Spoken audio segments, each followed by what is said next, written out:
Ты жизни своей не жалела и подвиг смиренно несла. Великая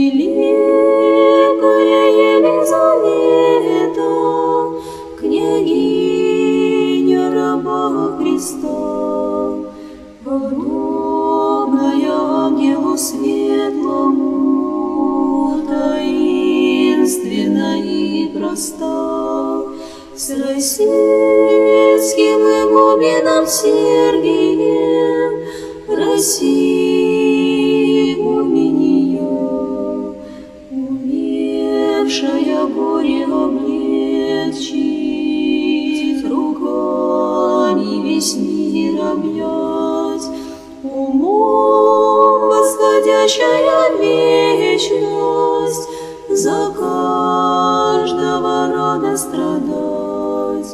Молилась безмолвно и кротко за родину и за врагов. Души твоей благородство в дни скорби целит красотой, и кажутся сердцу ничтожны все праздные наши мечты. Ты к нам снизойди, чтоб помочь нам коснуться святой чистоты.